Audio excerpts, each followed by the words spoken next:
अब लगभग परिपथ विश्लेषण के हम बिल्कुल करीब हैं। अब मैं आपको प्रत्यावर्ती धारा परिपथ में प्रतिरोध, प्रतिघात, प्रतिबाधा ऐसी कुछ लैंग्वेज समझाऊंगा।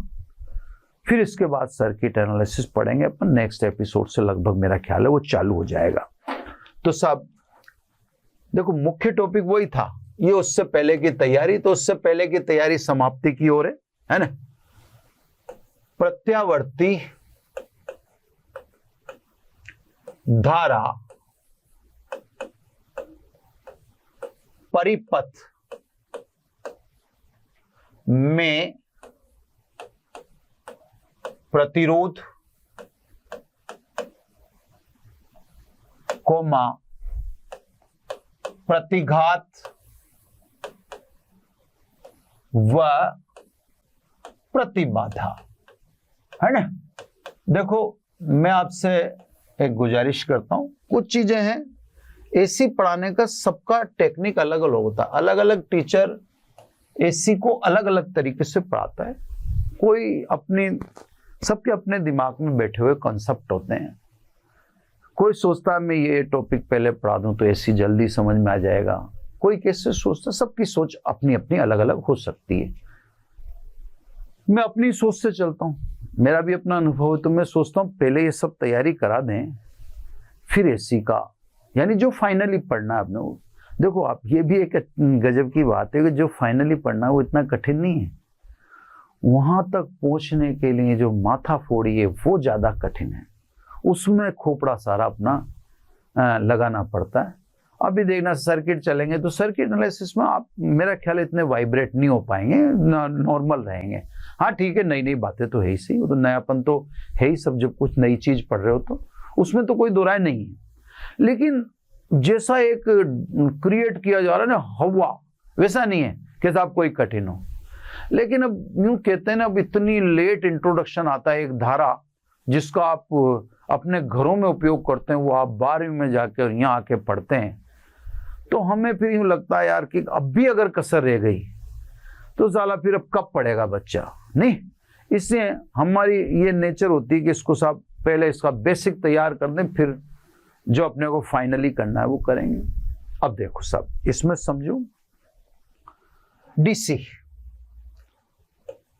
डीसी की जो बात है, डीसी को आप केवल प्रतिरोध से ही नियंत्रित कर सकते हैं। दिष्ट धारा का नियंत्रण प्रतिरोध द्वारा ही संभव है। बिल्कुल क्लियर, बिल्कुल क्लियर।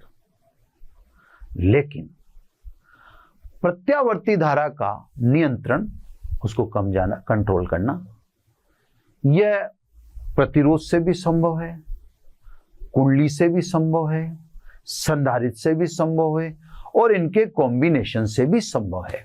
देखो, प्रत्यावर्ती धारा को आप, डीसी को तो केवल आर से, इस साइड में लिख दो ना ताकि फिर मेरे को लिखने में मार्जिन रहे। डीसी कंट्रोल्ड बाय, है ना, DC only controlled by resistance. But AC, अगर एसी की बात करें तो देखो, एसी को आप केवल प्रतिरोध से भी कंट्रोल कर सकते हैं, केवल संधारित्र से भी कंट्रोल कर सकते हैं, केवल कुंडली से भी कंट्रोल कर सकते हैं, इनके कॉम्बिनेशन से भी कंट्रोल कर सकते हैं, जैसे आरएल सर्किट, जैसे आरसी सर्किट या आरएसी, जैसे आरएल सी सर्किट, जैसे एलसी सर्किट, है ना। तो सब अब बात को समझेंगे, सॉरी एलसी है ना, बात को समझेंगे आसान बैठेगी, है ना। इसलिए मैंने एक तरीका अख्तियार किया है आपको समझाने का। तो सब DC only control by resistance, वो पढ़ ही चुके हम, उस पर ज्यादा बहस करने की जरूरत। लेकिन एसी केवल प्रतिरोध से, केवल संधारित्र से, केवल कुंडली से, इनके कॉम्बिनेशन से, आरएल आरसी तीनों के कॉम्बिनेशन से और एलसी के कॉम्बिनेशन। तो एसी का नियंत्रण करने के लिए आपका ऑप्शन बहुत सारे हैं, यही हमें पढ़ना है। इसी को हम कहेंगे सर्किट एनालिसिस। केवल आर को यूज करके देखें, केवल एल को, केवल सी को, आर एल को, आर सी को, ये सब यूज करके देखेंगे हम। इसी को कहते हैं सर्किट एनालिसिस, है ना। तो कहने का मतलब ये है, अब जब आप कंट्रोल बाय आर करोगे तो धारा के मार्ग में अवरोध क्या बोलोगे, कंट्रोल बाय एल करोगे तो धारा के मार्ग में अवरोध क्या बोलोगे, आर एल लोगे तो धारा के मार्ग में अवरोध को क्या, क्योंकि अब तो आप भाई डीसी में तो ऐसा कोई लफड़ा ही नहीं था, उसमें धारा के मार्ग में उत्पन्न अवरोध को विद्युत प्रतिरोध कहते हैं, और कोई अवरोध पैदा कर ही नहीं रहा डीसी में कुंडली अवरोध पैदा कर ही नहीं रही, संधारित्र का डीसी में आप यूज ही नहीं कर सकते। ये सब आप देखेंगे, इसीलिए तो सर्किट एनालिसिस इंपॉर्टेंट बोल रहा हूं मैं, है ना। जो इस टॉपिक के बाद ही मान लो आप नेक्स्ट जो अपन लेक्चर ले रहे हैं वहां सर्किट एनालिसिस चालू हो जाएगा, कोई कठिन नहीं है। तो यही तो विश्लेषण करेंगे, उसको मैं थोड़ा एडवांस में समझा रहा हूं, है ना। तो अब एक एक चीज को मैं समझाता हूं, है ना। तो एसी को आप इतनी चीजों से कंट्रोल कर सकते हो। अब जब कंट्रोल करोगे तो कुछ रिक्वायरमेंट होगी, वो मैं आपको समझाता हूं। सबसे पहले प्रतिरोध, रेजिस्टेंस, कैपिटल आर। ध्यान से सुनेंगे सब। यदि प्रत्यावर्ती धारा परिपथ में केवल प्रतिरोध का इस्तेमाल किया जाए, शुद्ध प्रतिरोध, केवल शुद्ध प्रतिरोध का इस्तेमाल किया जाए, तो धारा के मार्ग में उत्पन्न अवरोध को यहां भी प्रतिरोध ही कहते हैं। यानी शुद्ध रेजिस्टेंस अब जब आप ले रहे हो, मैं इधर ही लिख देता हूं तो हो सकता है यही सारा काम बैठ जाए मेरा, ये शुद्ध प्रतिरोध है ना। तो धारा के मार्ग में उत्पन्न अवरोध यानी I बराबर V की जगह क्या लिखोगे, VRMS, और I की जगह IRMS। ये बार बार बताने की जरूरत नहीं, VRMS IRMS ही आएगा। VRMS बराबर V0/√2, IRMS बराबर I0/√2, √2 से √2 कट जाएगा तो इसको क्या लिख दोगे, V0/I0। मात्रक इसका वही ओम ही रहेगा, ठीक है सब। तो केवल शुद्ध प्रतिरोध का इस्तेमाल करें प्रत्यावर्ती धारा परिपथ में, तो धारा के मार्ग में उत्पन्न अवरोध को प्रतिरोध कहते हैं। ये पहले भी कहते थे, नई बात नहीं। अब नई बात है, अब देखो नई बात है, इंग्लिश में भी लिखता जाऊं ना, रेजिस्टेंस, क्योंकि कई बार। अब आ जाओ नंबर 2, प्रतिघात, है ना। इसको बोलते हैं रिएक्टेंस, एक्स से इसको रिप्रेजेंट करते हैं। अब देखो ध्यान से, प्रत्यावर्ती धारा परिपथ में केवल शुद्ध कुंडली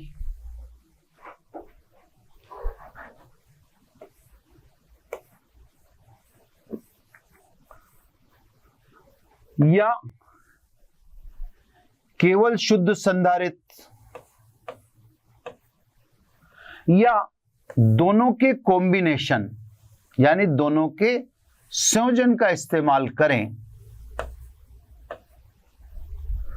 तो धारा के मार्ग में उत्पन्न अवरोध को अब कैसे बोलोगे आप, प्रतिरोध।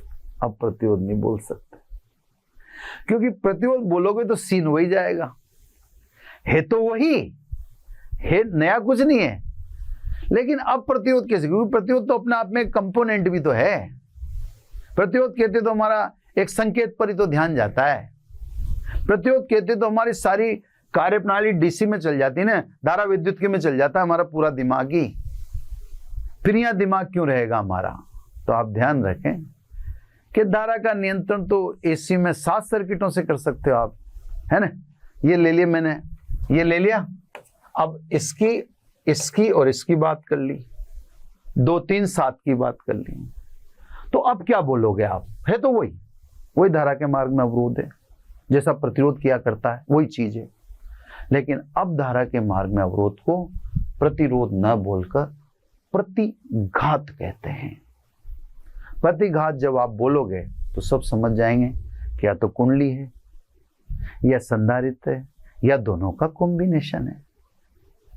इसमें भी सब केवल शुद्ध कुंडली के कारण धारा के मार्ग में उत्पन्न अवरोध को प्रेरणिक प्रतिघात, इंडक्टिव रिएक्टेंस, एक्सेल बोलेंगे। ये लो सब, केवल शुद्ध कुंडली के कारण धारा के मार्ग में अवरोध प्रेरणिक प्रतिघात यानी इंग्लिश में इंडक्टिव रिएक्टेंस कहलाएगा।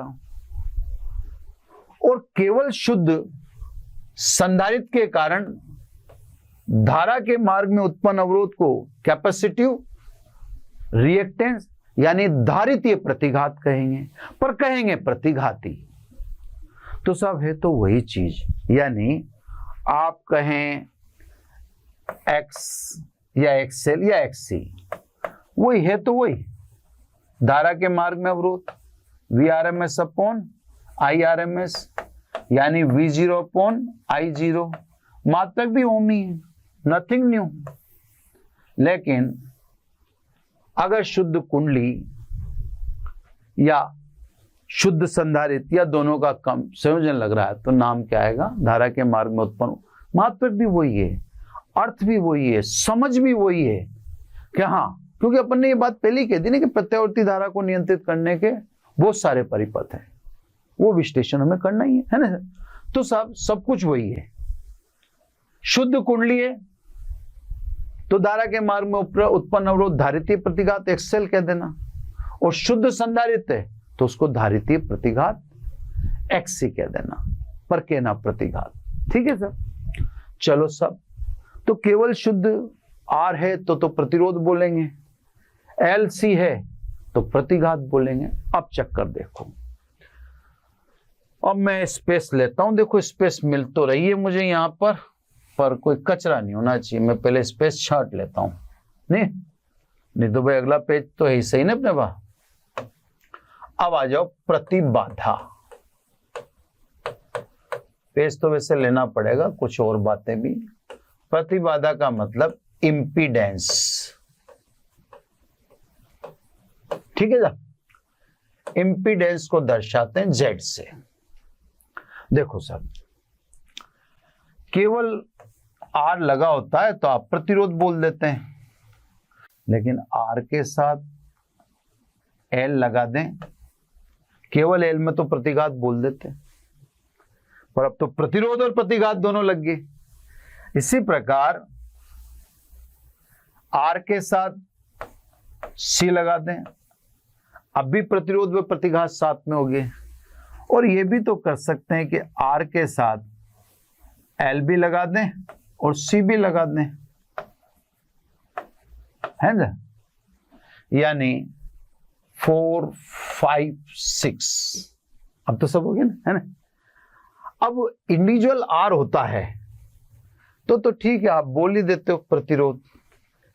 इंडिविजुअल L होता है तो आप बोल ही देते हो प्रतिघात, पर अब दोनों है तो साहब प्रतिरोध के साथ, प्रत्यावर्ती धारा परिपथ में प्रतिरोध के साथ अगर कुंडली यानी प्रेरकत्व या प्रतिरोध के साथ संधारित्र या प्रतिरोध के साथ कुंडली व संधारित्र का संयोजन उपयोग में लें तो धारा के मार्ग में अवरोध को प्रतिबाधा कहते हैं, है ना सर। अब कहलाएगा प्रतिबाधा, ठीक है सर। क्योंकि अगर देखें तो Z वास्तव में R प्लस X का संयोजन है। प्रतिरोध वो प्रतिघात के संयोजन को प्रतिबाधा कहते हैं। मतलब इसका भी वही, Z बराबर वही VRMS अपॉन IRMS यानी V0 अपॉन I0, मात्रक इसका भी ओम ही है तो ये है तो वही धारा के मार्ग में अवरोध। लेकिन अब न इंडिविजुअल प्रतिरोध रहा न इंडिविजुअल प्रतिघात रहा, तो अब जब प्रतिरोध व प्रतिघात सम्मिलित हो जावे तो फिर उससे हमें बोलना चाहिए प्रतिबाधा। मैं इसमें एक सिंगल वर्ड बताऊं आपको, बिल्कुल सिंगल वर्ड, अगर आप समझे मेरी बात को, तो एसी सर्किट में वास्तव में सबको प्रतिबाधा ही बोलना चाहिए। एक्चुअली ये मेरी राय है, ये मतलब किताबों की राय है या मैंने शायद किसी में देखा भी था हालांकि ऐसा, तो पर फिर भी मैं अभी इस समय तो स्क्रीन के सामने तो मैं कंफर्ट टेबल याद नहीं कर पा रहा कि कहाँ देखा था, तो मैं आपको रेफरेंस नहीं दे पाऊंगा, लेकिन मैंने कहीं देखा भी है। तो एक एडवाइस ये भी है कि यार एसी सर्किट में आपको प्रतिबाधा ही बोलना चाहिए। प्रतिबाधा बोलते हैं एसी सर्किट में, भाई चीज तो कॉमन ही है ना, है तो धारा के मार्ग में अवरोध ही। ये हम पहले से जान चुके कि धारा प्रत्यावर्ती धारा के मार्ग को कंट्रोल करने के लिए बहुत सारे सर्किट है, ये 7 सर्किट तो मैंने दिखा रखे हैं। तो प्रत्यावर्ती धारा को कई तरीकों से नियंत्रित कर सकते हैं, तो उनका एक कॉमन वर्ड हुआ है। तो मैं आपको, जब आप इतने लफड़े में नहीं फंसना चाहते तो आप तो भले प्रतिबाधा भी बोल दो, मैं नहीं समझता उसमें कोई दिक्कत होगी। तो आप क्लियर है? आर वो तो आप पहले से जानते तो उसको बताएं। कुंडली, संधारित्र और उनका संयोजन प्रतिघात कहलाएगा, वही धारा के मार्ग में वो। लेकिन प्रतिरोध के साथ अगर किसी को मिक्स कर दिया यानी प्रतिघात को, तो फिर उससे हम प्रतिबाधा बोलेंगे। ठीक है साहब। अब इनके व्युत्क्रम के भी नोमेनक्लेचर है ना, तो व्युत्क्रम का नोमेनक्लेचर भी बता दें। प्रवेशकता ऐसी इंपॉर्टेंट नहीं है साहब, है ना, ये बस यूं मान के चलो कि यूं ही पढ़ा देता हूं आपको। प्रवेशकता है ना, प्रतिबाधा के व्युत्क्रम को प्रवेशकता कहते हैं। वही 1/ओम है, 1/ओम में तो मात्रक मोई हो जाएगा, है ना, क्लियर। तो प्रवेशकता प्रतिबाधा का व्युत्क्रम है। ठीक है साहब। जैसे वहां भी अपन ने कहा चालकता के व्युत्क्रम को चालकत्व के चालकत्व के व्युत्क्रम को प्रतिरोध कहते हैं और चालकता के व्युत्क्रम को प्रतिरोधकता कहते हैं। ये सामने उदाहरा विद्युत की पढ़ा था। वही चीज यहाँ है कि जब वहां आप प्रतिरोध के व्युत्क्रम को चालकत्व कहते हो, और आप समझ लेना साहब एकदम फ्लो में हो सकता है पहले मैं गलत बोल गया, पर प्रतिरोध के व्युत्क्रम को चालकत्व कहते हैं और प्रतिरोधकता के व्युत्क्रम को चालकता कहते हैं। ऐसे ही यहां पर प्रतिबाधा का व्युत्क्रम प्रवेशकता कहलाता है और प्रतिघात का व्युत्क्रम अधिकल्पित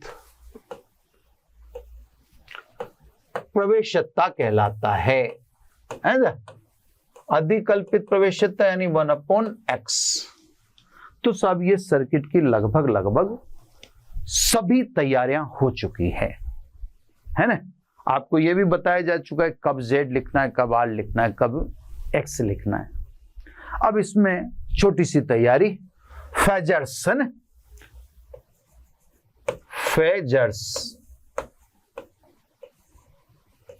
फेजर्स का क्या मतलब है, तो सीधा सीधा समझो। प्रत्यावर्ती प्राचाल पैरामीटर्स, जैसे प्रत्यावर्ती वोल्टा है, प्रत्यावर्ती धारा है, तो प्रत्यावर्ती प्राचालों को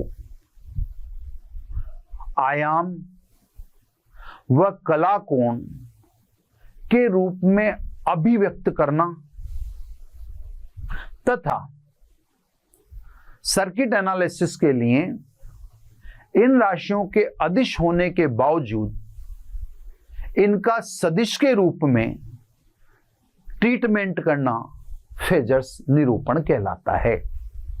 दोबारा सुन लें, फेजर्स एक शब्द आएगा सब कि फेजर्स क्या है। तो बस इसके बाद हमारा जो नेक्स्ट लेक्चर जा रहा है वो नेक्स्ट लेक्चर सर्किट एनालिसिस ही आ रहा है। मैं अभी उसके बारे में थोड़ा सा आपको आइडिया देता जाऊंगा ताकि अगला लेक्चर लेते मैं वहां से चालू हो जाऊं। तो प्रत्यावर्ती प्राचाल है, अब पैरामीटर इंग्लिश में बोलते हैं अपन ऐसे सीधे जैसे प्रत्यावर्ती वोल्टा V बराबर V0 sine omega T, I बराबर I0 साइन ओमेगा टी। कोस भी हो सकता है, कोस भी हो सकता है। एक सवाल में मैंने आपको बताया भी था, अगर पिछला आप एपिसोड देखेंगे तो उसमें मैंने एक क्वेश्चन बताया था RMS का, उसमें मैंने बता रखा। तो प्रत्यावर्ती प्राचालों को आयाम व कला कोण में व्यक्त करने की एक परंपरा है। V0 sin omega T, omega T कला है, V0 आयाम है, I0 आयाम है, ओमेगा टी कला है। ठीक है साहब, पहले एपिसोड में बताया भी था कलांतर हो सकता है नहीं हो सकता, वो सब सामने आएगा जो भी होगा। ठीक है, तो प्रत्यावर्ती प्राचालों को व्यक्त करने का तरीका आयाम व कला कोण है। अब जब सर्किट का एनालिसिस करने लगेंगे तो वहां प्रत्यावर्ती वोल्टा, धारा, इनका हम जो ट्रीटमेंट करेंगे वो ट्रीटमेंट हम सदिश के रूप में करेंगे, इनको सदिश के रूप में व्यक्त करेंगे। इस अभिव्यक्ति को फेजर्स निरूपण कहते हैं, यानी फेजर्स कहते हैं। तो आपके सामने जब करेंगे आपको दिखेगा। ग्राफ में भी आप थोड़ा सा अंडरस्टूड रहो, ग्राफ में भी देखो, अगर ध्यान रहे तो ठीक है, नहीं तो ऐसा कुछ नहीं है। आर वास्तविक है ना, एक्सएल और एक्सी ये काल्पनिक है। देखो लिख भी रहा, अधिकल्पित है ना एक्चुअली। ठीक है, चैप्टर तो कल से चालू हो जाएगा, मतलब सर्किट एनालिसिस चैप्टर चल रहा है पर अभी बेसिक चल रहा है, मूल चीज तो कल से आएगी ना। अभी देखो, जैसे आप कहते हो शुद्ध कुंडली है ना, अब कुंडली बनी तो किससे है? तार से बनी है ना। तार है तो आर है, तार है तो आर है। आपने उसमें कोयल बना दी तो ये शुद्ध कहां हुई? ये तो एक तरह से क्या हुआ, आर और एल का सम्मिश्रण हुआ ना। इसी प्रकार जैसे संधारित्र है, बनाया तो धातु की प्लेट से, धातु है तो आर है, तो शुद्ध सी कहां हुआ? ये तो एक तरह से आरसी हुआ ना। इसका मतलब यह है कि शुद्ध कुंडली नहीं होती, शुद्ध तो नहीं हो सकती, यानी शुद्ध एल परिपथ नहीं हो सकता। आप ही समझ गए होंगे, क्योंकि कुंडली बनाओगे तार से और तार है तो प्रतिरोध है। इसी प्रकार शुद्ध संधारित भी नहीं हो सकता। तो शुद्ध कुंडली और शुद्ध संधारित ये दोनों काल्पनिक हैं। हां, प्रतिरोध तो शुद्ध हो सकता है। तो ये वास्तविक है, ये रियल है ना, ये रियल है। एक मिनट है ना, बस लास्ट चल रहा है। ये रियल कंपोनेंट है, ये इमेजिनरी है और ये भी इमेजिनरी है ना। अब आप एसी पढ़ रहे हो तो एसी में सम्मिश्र राशियां पढ़ रहे हो, x प्लस आयोटा y। भाई एसी सर्किट में तो आर एल सभी आएंगे, तो आर तो रियल हो गया और एक्सएल और एक्सी इमेजिनरी हो गया।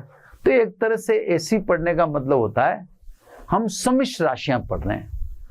पहले 10 साल करीब पहले इसको द माइवर थ्योरम या आयोटा से पढ़ाते थे, वो फिर बायोलॉजी वाले बच्चों के लिए कठिन हो जाता था। अब सर्किट एनालिसिस द माइवर थ्योरम वगैरह से नहीं करते, अब तो त्रिकोणमिति से करते हैं। अब त्रिकोणमिति से करते हैं तो वहां अदिश राशि का सदिश के रूप में व्यक्त करना पड़ता है, तो फेजर निरूपण का इस्तेमाल करना पड़ता है। ठीक है सर। तो सब ये अगर तीनों साथ होंगे तो आप फिर ध्यान रखना, ये प्लस आयोटा में जाएगा एक्सएल और एक्सी जाएगा माइनस आयोटा में।